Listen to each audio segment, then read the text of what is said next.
नमस्कार, मी जनतेचा बुलंद आवाज या चॅनेलचा पत्रकार रजनीकांत जाधव, रत्नागिरी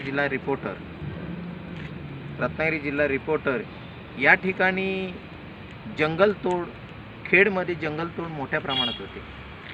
ही जंगले नष्ट होण्याचं कारण ठेकेदार, कॉन्ट्रॅक्टर हे बिनधास्तपणे स्वस्तात जंगलं विकत घेऊन ग्रामीण भागात जाऊन जंगलं विकत घेतात आणि त्याची कत्तल केली जाते.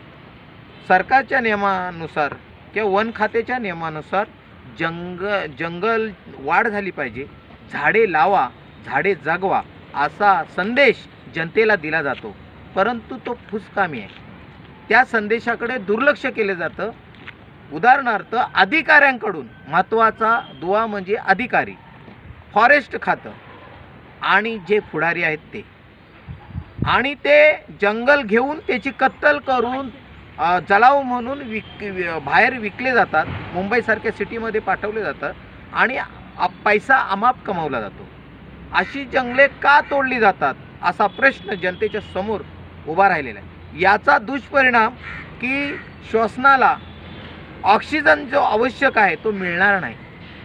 जंगल तोडीमुळे फार मोठं नुकसान होणार आहे.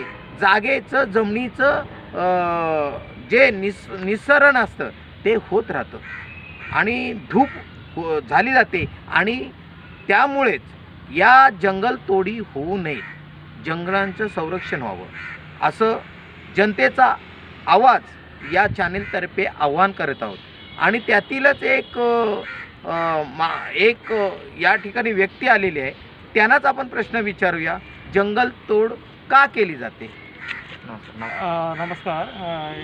आपण या चॅनलच्या माध्यमातून मी आपल्याला सांगू इच्छितो की जे शासनाचं धोरण आहे की झाडे लावा, झाडे जगवा, परंतु सध्या स्थितीमध्ये किंवा सध्या परिस्थितीत आपण जर पाहिलं गेलं तर खूप म्हणजे कत्तल होत आहे जंगलाची. झाडे तोड बिनधास्तपणे आणि ह्याला राजरोसपणे हे जे प्रशासकीय अधिकारी आहेत ह्याला जबाबदार कुठंतरी आहे आणि बिनधास्तपणे जंगलतोड होत आहे आणि बिनधास्तपणे राजरोसपणे जंगलाची तोड होत आहे.